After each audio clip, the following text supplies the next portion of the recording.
Live from Liverpool, The Dark Paranormal, Season 16.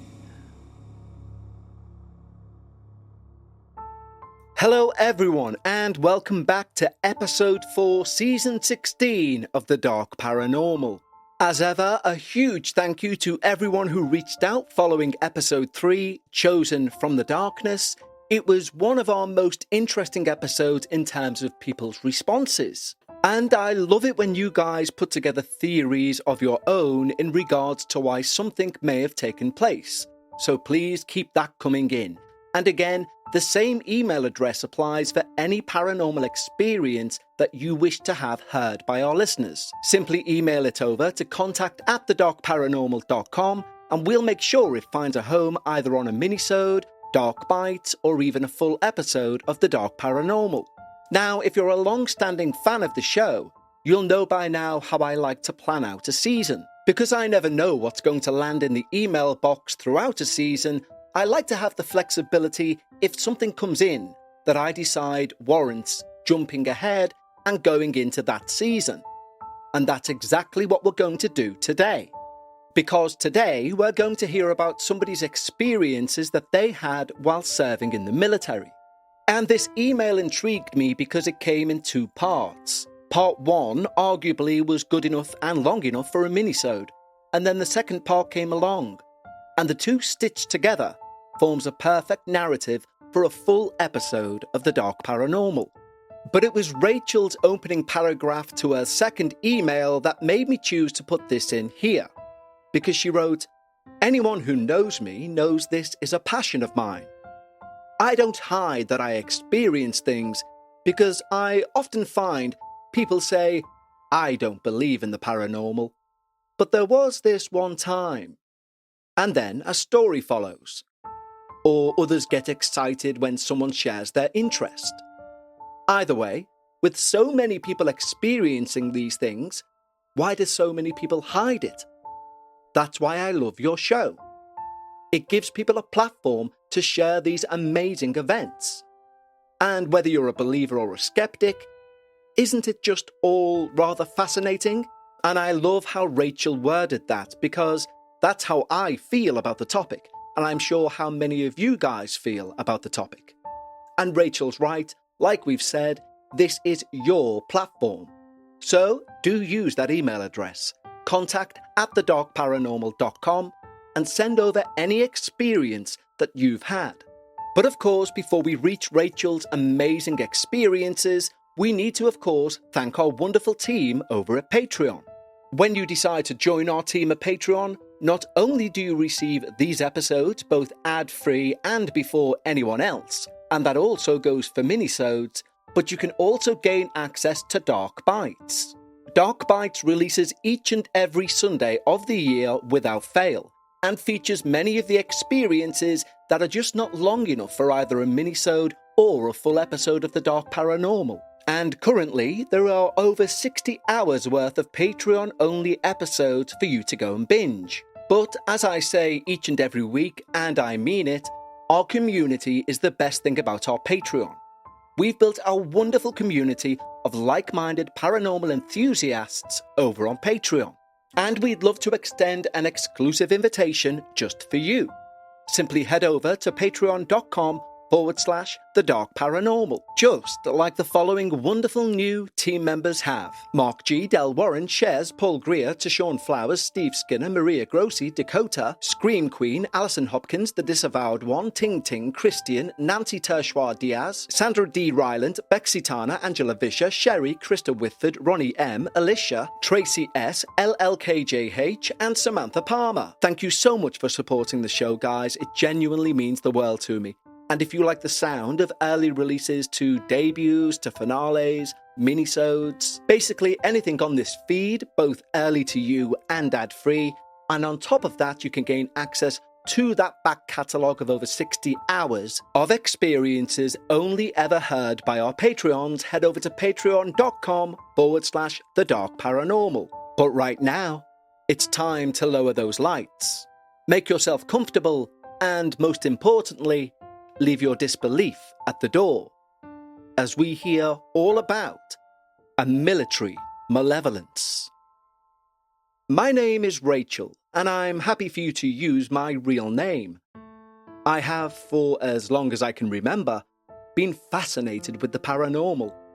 I have had so many spooky experiences. Some of them were just downright bizarre. In my family, we're not so much gifted as we are accepting of the paranormal. So seeing ghosts or spirits or unusual things, well, it's part of our life. And the majority of my family, they've had experiences too. But they tend to just shrug their shoulders and move on. However, as a lifelong lover of all things strange, I celebrate these paranormal events for what they are to me. A peek into the beyond. The first story I'll tell you about today is one of my more prolonged and scary experiences. For his privacy, my ex-husband will be renamed John. I will also, for privacy, adjust one or two other details. John and I were in our early 20s. We'd both joined the military, completed our training and been posted to our respective units. Our roles in the army could not have been more different, and that largely influenced who we became. We'd met before being in the army, and for a time, our mutual interest in training to get into the military gave us a common ground. But despite the very obvious changes in who we were, once we'd completed the training, we clung to our relationship and we got married. We were therefore given a married quarter, housing for married personnel. Our house was in Wales, near John's unit, and it was a relatively generous size on a quiet, sprawling estate. The houses were all built around the 1950s. Our house itself was semi-detached. On entering, there would be stairs leading upstairs, and the downstairs was basically a loop, with all areas leading into the next. So sitting room to dining room, through to the kitchen, and the kitchen had a door which would lead back to the same stairs you'd see on entering. Upstairs, you'd find the bathroom, and next to that a separate toilet, and then a second bedroom. If you turned right at the top and walked a short landing, you'd find the master bedroom, and a small bedroom next to that. The relevance of this layout will become apparent later. Due to me being posted in another part of the country, I'd only occasionally come home on some weekends, with John having the house to himself all week. This led to some resentment on my part, as I'd travel home to find the fridge and cupboards bare, the house untidy and unclean. Things were already strained between us, and this lack of domestic consideration, well, it only added fuel to an already smouldering fire. But enough backstory. I very quickly, possibly even the first day I arrived at the house, perceived an energy at the bottom of those stairs in the entrance hall. There was this sensation of being watched through the living room door. In my mind's eye, I could see a girl with long dark hair. I couldn't put an age on her, but she felt younger than 13 and older than 8. Sometimes it would seem like the light at the bottom of the stairs was dimmer, or that there was like a shadow. Other times, it would feel as if someone had just peeked around the banister at me. Initially, I was a mixture of excited and curious, and I didn't feel afraid. More electric, like there was a physical charge in the atmosphere. Within a few days of moving in, I was upstairs sorting through things, and John came upstairs looking confused and slightly uneasy. "Did you come downstairs a minute ago?" he asked. To which I replied, "No." But he insisted I had been downstairs. which led to a few minutes of us debating on where I had been. In the end, I showed him what I'd been doing. "Why?" I asked. To which he paused, and even now I remember the conflict on his face. Confused, he said, "I was in the cupboard under the sink, and I felt you sneak up behind me." Now, this would not be unusual for me, as I'd often prank him and make him jump. I'd find his reactions funny. "So I span round to catch you," he continued, "try and catch you in the act. But you weren't there. But I was convinced you were. So I went round the downstairs trying to catch you. But I couldn't find you.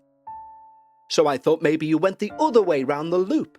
So I looked, and you weren't there." Now, normally, this could be put down to an overactive imagination. But John was not the imaginative type. And more convincingly, he looked noticeably uncomfortable. Like there was more. I did probe further, but all I could get from him that he was certain he was being sneaked up on from behind. Like, in his gut, he knew something had been there. The reason this bothered him so much is because he was an adamant non-believer. My response was to be amused. "I told you," I grinned. "You live with me," I said, "and I'll make you a believer." If only I knew the weight of those words. I'm not sure exactly when, but it can't have been too long after moving in, that I started to notice that when we went to bed, there would be banging and random noises from downstairs. Initially, I was so tired from unpacking and trying to make the place feel like a home that it sort of sat in the background, heard but not acknowledged. It was when we were more settled that it began to stand out. I've always been a terrible night owl, but equally I'd never be happy being alone downstairs when John went to bed. So I'd watch movies on TV in bed, whilst he'd be snoring next to me. First, it was a few sounds, like doors being shut more firmly than needed, cupboards being opened and closed. I would mute the TV, and the house would fall quiet. I was uncertain if it was the adjoining house, but as time went on, there were several factors that shed doubt on that theory. Firstly, my bedtime ranged between 10 p.m. and 3 a.m., and these noises only ever started once I was in bed. Secondly, the family next door had 3 young children, and I was sure the parents would have had something to say if their children were marauding around at that time of night. Thirdly, as I say, the family had 3 young children, so the parents would not only be quiet so the kids would be asleep, but also, I guessed, they were probably tired themselves. Fourth, the noises sounded like they were in our house, downstairs. And fifth, they were getting louder and longer, with the banging and slamming now being joined by stomping that went on for hours. When I finally mentioned it to John, he initially brushed me off, until I pointed it out to him when we were in bed. He tried to blame it on next door making all the noise, and I explained my reasons why that was unlikely. Regardless, when we'd look around the house the next morning, nothing was ever out of place. During this period, the relationship had sunk further into darkness. We didn't laugh together anymore. It was almost like there was a cloud over our relationship and the house. I started getting intense headaches whilst in the house. One of the worst attacks left me in tears of blinding pain on the stairs, crawling to get to the bathroom John seemed to be making more and more excuses to leave the house, leaving me alone, with no access to transport. Work had pulled us in separate directions, and it was like in that space a void was growing. Every night, the noises would start up. I could feel the tension building up to it, like static charge. And each night it felt like whatever this thing was getting bolder. As I lay in bed, listening, I felt my body start to fill with growing fear. And then one night, I heard what I truly dreaded. The stairs creak. I remember straining my ears so much I could hear my blood pumping. Because I wanted to be wrong. It felt like it had been building energy over the past few weeks to get upstairs. I also felt like it knew I was scared of it coming upstairs, like it was taunting me. But then I heard another, closer creak. I turned towards the sleeping John and I buried myself in the covers, just so I didn't have to look at the door. As tension became the normal feeling in the house, our marriage strained. I no longer thought of that presence as a little girl. I wasn't sure what it was. An energy, definitely. Something very loud and very powerful. Something that was now feeding off us, off our growing toxic atmosphere. There were periods when work would send us both away, and on those weekends the house would remain empty. Waiting. One night I was attempting to sleep, my head hurting as it does with atmospheric pressure before a storm. The banging and slamming from downstairs was even more chaotic than usual, and that night there was a new layer to it. I could feel it, and I felt it could feel me, like it could sense my growing fear, the growing pain in my head, and an odd heat that was starting to build in my body. I could almost sense its threat of running up the stairs, as if it was very much aware of my fear of what would happen if it did. I am very much a thinker, and often consider many avenues in a situation. But I can hand on heart say I did not, nor did I attempt, to think about exactly what would happen if it decided to come upstairs. I just knew I didn't want it to.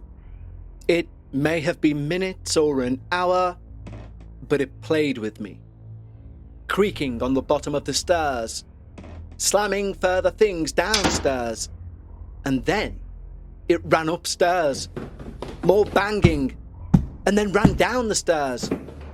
Then it was the strangest sensation, and one I can't even describe now. I didn't so much hear it run up the final few stairs as felt it. I can't say for sure if it physically barged into the bedroom, pushing the door wide, but I felt it, like a rush. I was terrified, and I remember the severe pain in my head, feeling so hot that my skin felt like it was on fire. And rage, absolute violent rage and hatred.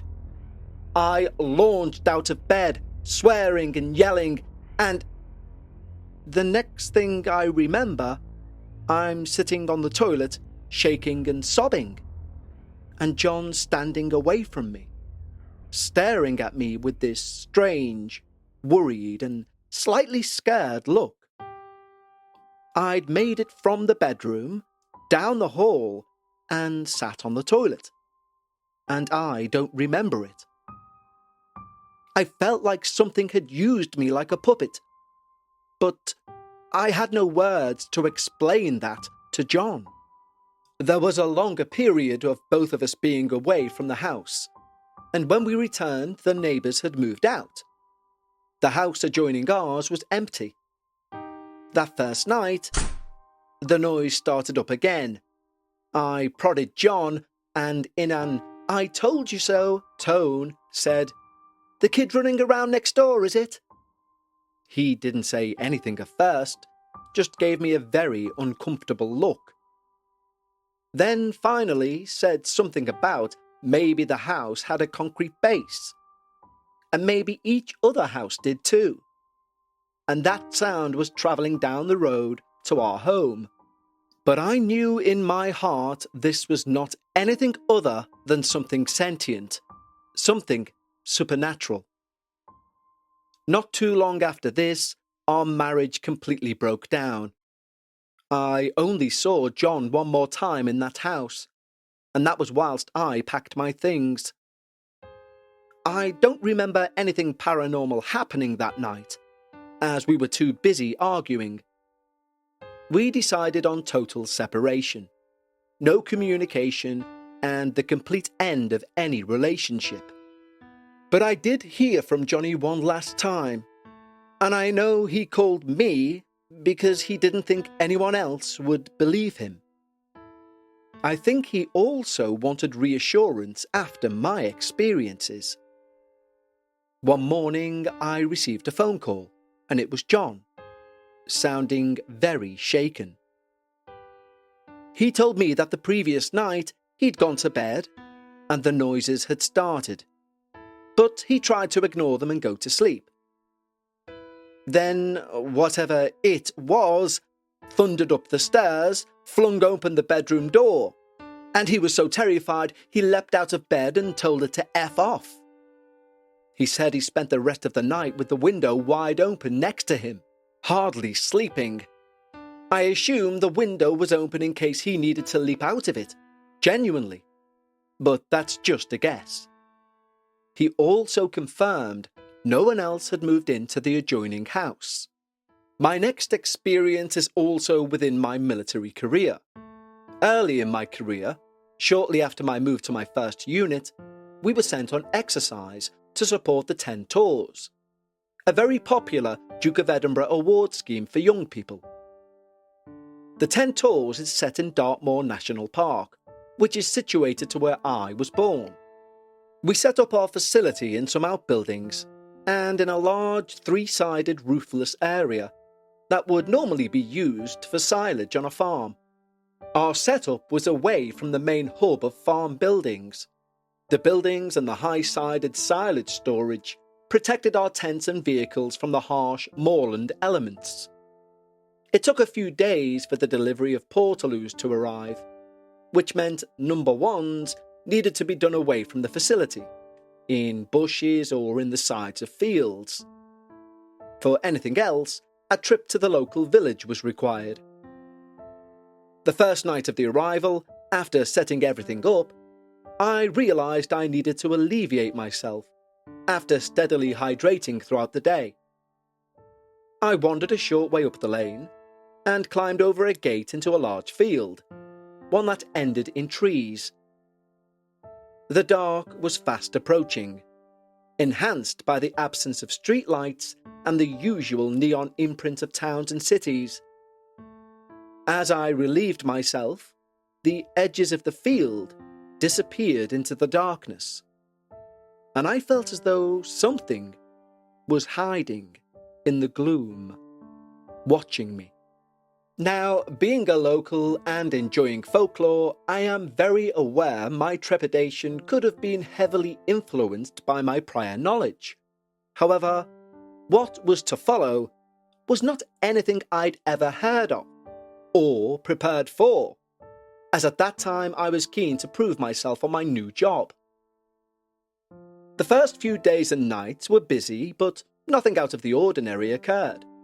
At some point during that first week, we were in our sleeping area, a large tent which was set up near the rear wall of a silage area. The tent was only occupied by about 8 of us, as the other people were all sleeping in or around their vehicles.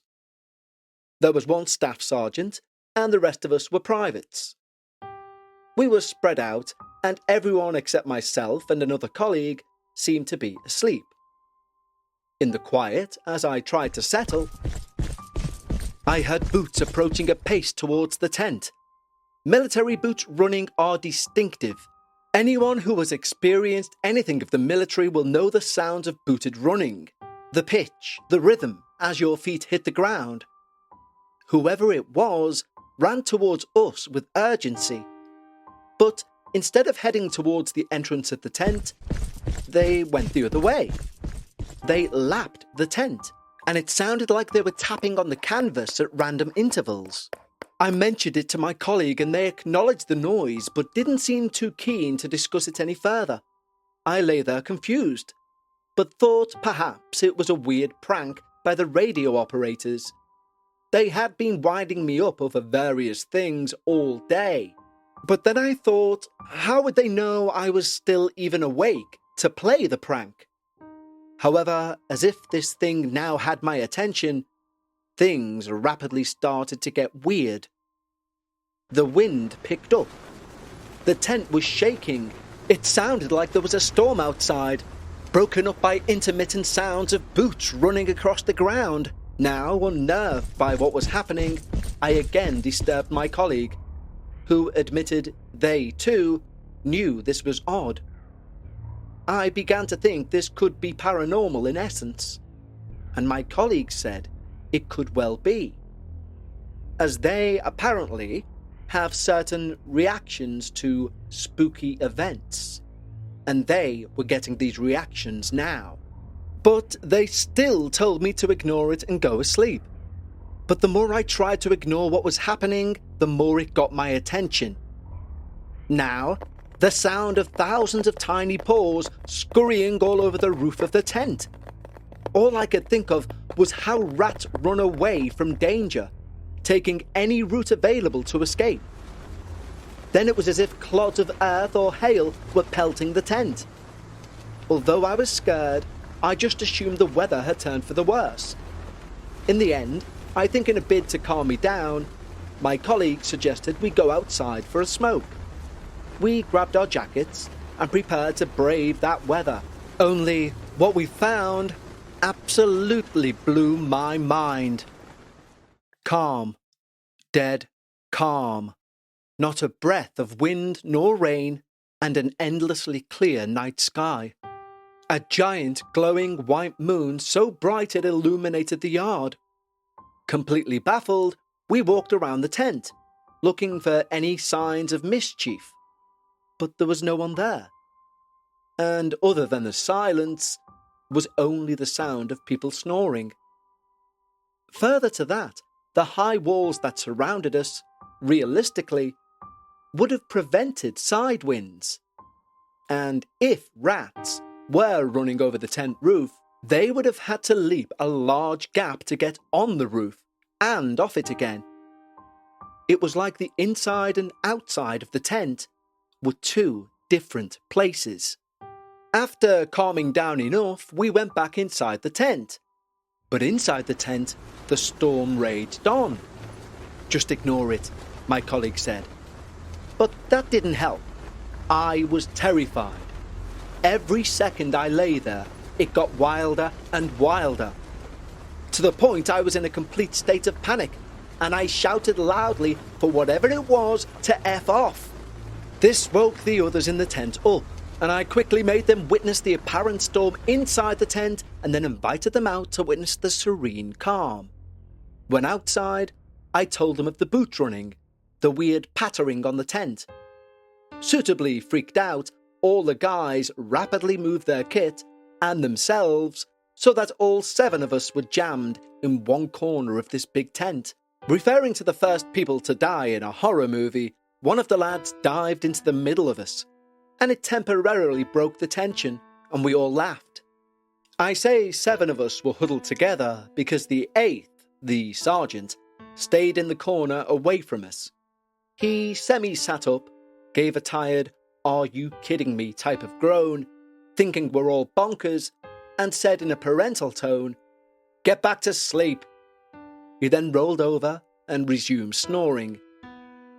The next morning, the incident was viewed with amusement. But the colleague who witnessed most of the events with me said they didn't see or hear anything. later telling me they didn't want people knowing they had witnessed anything. This really annoyed me, as I was left to stand alone in my truth.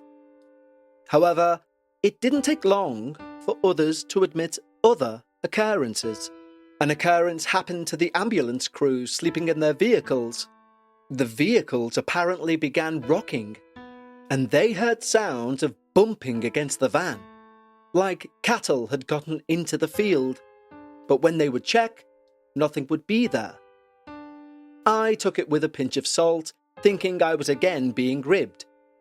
However, the night after the tent incident, I swapped into the ambulance crew. I'm guessing it was to ensure everyone could get a good night's sleep, until I heard the noise of something hitting the van, and I lay there as the vehicle rocked back and forth. But this didn't scare me. Now to present day, a couple of months ago, and around 15 years after the event on that farm. My mum and I are sat in a cafe catching up. Our discussion turned to the moors. She's a keen walker and can hike for miles. Having brought up other odd folklore correlations earlier, unrelated to the current topic, I brought up my experience whilst in the army. I referenced a well-known landmark, and out of curiosity, my mum brought up maps on her phone. We located where I'd stayed, and my mum said, "Oh, that's," name redacted, "farm." For privacy, we'll call my mum's friend of many years Lucy. "Lucy's grandfather used to be the tenant farmer on that farm," said my mum. My interest piqued immediately. She then says, "I'm sure Lucy said that during World War II, American soldiers were based there, next to the farm." I think I startled the whole cafe when I squeaked in a state of excitement, "Oh my God, the boots! I heard booted feet running." I couldn't understand why they sounded like that, but I was certain they sounded like soldiers running. It felt like a missing piece of the puzzle had suddenly and unexpectedly landed in my lap, and the key to it had been there all along. My mum, in some weird twist of fate, had the history of the land that I was unaware of. This is the message from my mum's friend regarding the history of the farm. I've omitted any personal elements, and the map I've included on the email is for your eyes only. Hi, Rachel's mum's name redacted. The bits I know about the farm are little. I wish I'd asked more questions when they were alive, but my granddad, grandmother, my dad and his elder brother moved to the farm in about 1940. They were there when the D-Day landings were gearing up, and Americans camped in the field on the left-hand side of the driveway to the house. My dad also said there was a tank that sank in that field. They left the farm around 1947 or 48. Regards, Lucy. Well, from our location, we could see the woods. We were in a slight valley, and from looking in detail at that map, I knew that we were on that farmland. I'm confident we were to the left of the drive of this house. This is where the American soldiers were stationed. Anyway, thank you again for reading my experiences. I hope I get to hear them read out. Many thanks, Rachel. Well, thank you so much, Rachel, for sharing your experience for episode 4 of season 16.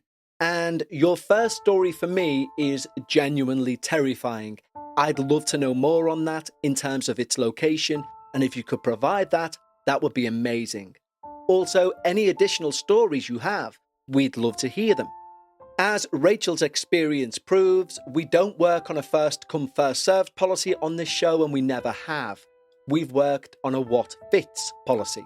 So, if you have an experience that you wish to share, email it over to contact@thedarkparanormal.com.